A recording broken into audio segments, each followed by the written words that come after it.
Assalamualaikum warahmatullahi wabarakatuh. Bertemu lagi dengan Ustazah Putri pada mata pelajaran Bahasa Indonesia kelas 8. Sebelum Ustazah menjelaskan materi, Ustazah mau tanya nih sama kalian semua. Apa kabar kalian semua? Semoga kalian di rumah tetap jaga kesehatan, tetap jaga jarak apabila kalian ada di luar rumah, dan patuhi protokol kesehatan. Nah, seperti pada pertemuan yang pertama, Ustazah menjelaskan tentang teks berita, dan pada pertemuan kedua kali ini masih menjelaskan tentang teks berita. Nah, sebelumnya Ustazah sudah memberikan materinya melalui Google Classroom, bisa kalian baca terlebih dahulu, tapi kali ini Ustazah akan menjelaskannya dengan sejelas-jelasnya. Boleh kalian simpan dan baca yang materi Ustazah akan sampaikan di slide ini. Oke, pada pertemuan kedua kali ini, Ustazah masih menyampaikan materi tentang teks berita. Sebelumnya, Ustazah sudah mengirimkan materi teks berita ini melalui Google Classroom kalian berbentuk PowerPoint. Bisa kalian baca terlebih dahulu atau kalian bisa baca di buku LKS halaman 6 bab 1 tentang teks berita. Nah, di slide ini ada tujuan pembelajaran dari mempelajari teks berita. Yang pertama, siswa dapat mengidentifikasi unsur-unsur teks berita yang didengar dan dibaca dengan benar. Yang kedua, siswa dapat menelaah struktur dan kebahasaan teks berita yang didengar dan dibaca dengan tepat. Yang ketiga, siswa dapat menyimpulkan isi berita yang dibaca dan didengar dengan lengkap. Yang keempat, siswa dapat menyajikan data-data informasi dalam bentuk teks berita secara tulis dan lisan. Apa itu berita? Tentu saja kalian masih ingat kan definisi dari berita? Seperti ada di slide di PowerPoint yang ada di Google Classroom, definisi berita sama saja dengan seperti yang Ustazah akan sampaikan. Berita adalah suatu informasi berupa fakta yang disampaikan oleh seseorang baik melalui media cetak atau elektronik dengan bahasa yang singkat, padat, dan jelas. Dalam berita, ada pula tujuan-tujuan berita. Seperti yang bisa kalian lihat di slide ini, tujuan berita yaitu kita dapat menambah pengetahuan dengan cara membaca informasi dari berbagai sumber. Salah satunya dengan membaca berita, maka kamu akan mendapatkan informasi dan menambah wawasan sehingga dapat berpikir kritis terhadap suatu kejadian. Nah, selain ada tujuan-tujuan dalam teks berita, berikut ada ciri-ciri teks berita. Yang pertama ada faktual, kedua aktual, yang ketiga seimbang, yang keempat peristiwa penting, yang kelima lengkap, dan yang keenam menarik. Pertama-tama, saya akan menjelaskan tentang faktual. Seperti yang sudah kalian lihat di layar kalian, di sini ada penjelasan tentang faktual. Faktual berarti informasi yang disampaikan dalam berita harus benar-benar nyata dan dapat dibuktikan kebenarannya. Berarti berita ini harus fakta dan benar-benar bisa dibuktikan. Lalu yang kedua aktual. Informasi yang disampaikan dalam berita harus bersifat aktual. Apa itu aktual? Aktual berarti peristiwa yang sedang hangat-hangatnya dibicarakan oleh masyarakat yang benar-benar terjadi pada saat itu. Lalu yang ketiga ada seimbang. Berita yang disajikan harus seimbang, artinya tidak memihak salah satu pihak.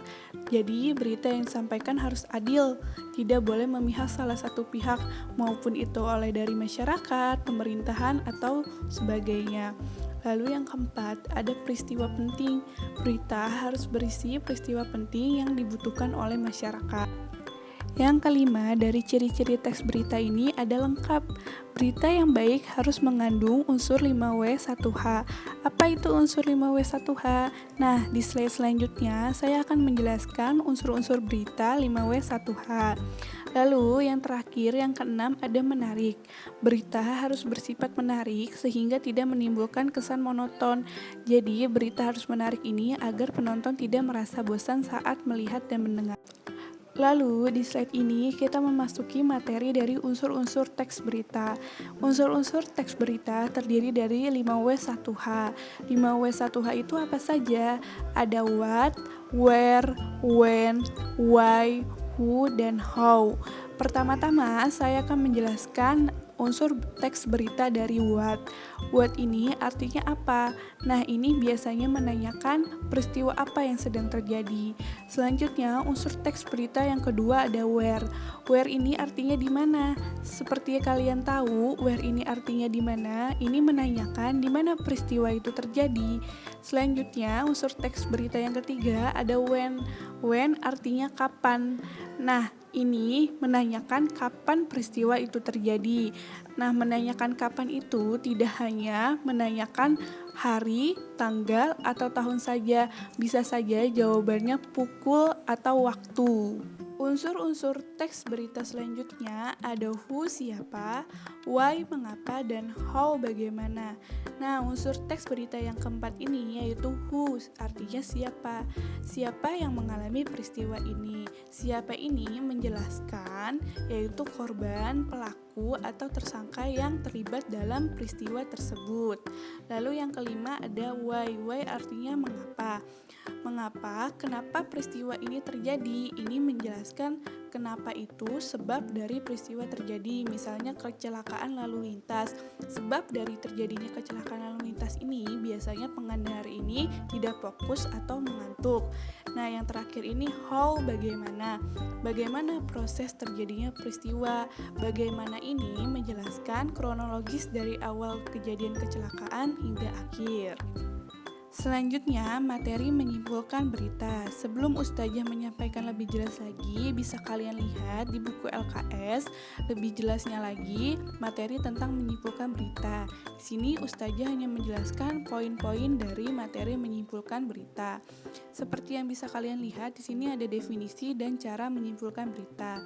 Definisi dari menyimpulkan berita artinya merangkum semua pokok-pokok isi berita ke dalam sebuah kesimpulan yang singkat namun tetap menyeluruh. Adapun cara-cara menyimpulkan isi berita. Yang pertama, menyimak berita dengan seksama.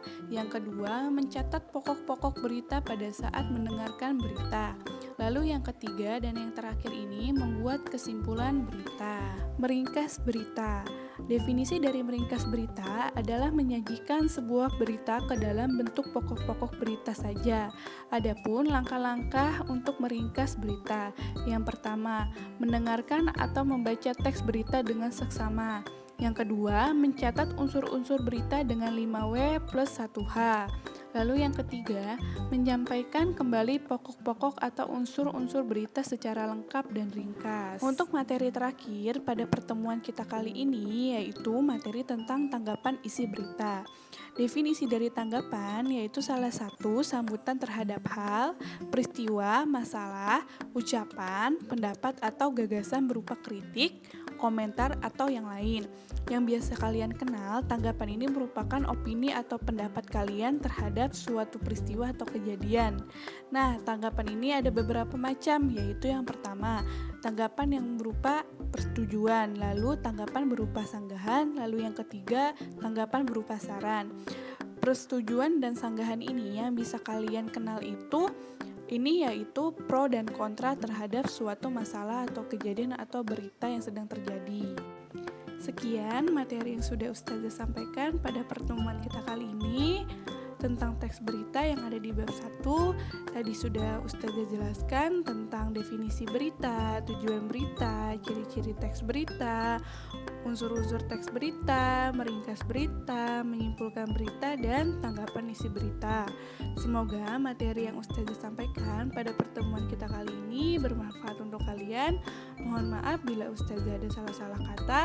Tetap jaga kesehatan, selalu jaga jarak apabila kalian ada di luar rumah. Semoga kalian sehat selalu. Terima kasih. Wassalamualaikum warahmatullahi wabarakatuh.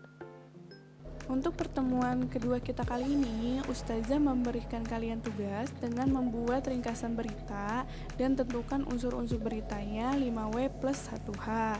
Nah, yang pertama-tama kalian lakukan untuk mengerjakan tugas ini, kalian bisa cari terlebih dahulu berita yang menurut kalian menarik untuk dibaca, bisa melalui media cetak atau media elektronik lainnya. Lalu kalian bisa ringkas isi berita tersebut, kalian ringkas-ringkasnya, apa isi beritanya, dan baru kalian bisa tentukan unsur-unsur teks beritanya yaitu yang 5W plus 1H. Nah, berikut tugas yang Ustazah bisa berikan kepada kalian untuk pertemuan kali ini. Semoga kalian bisa mengerjakannya di dalam rumah. Tetap jaga kesehatan. Selamat mengerjakan.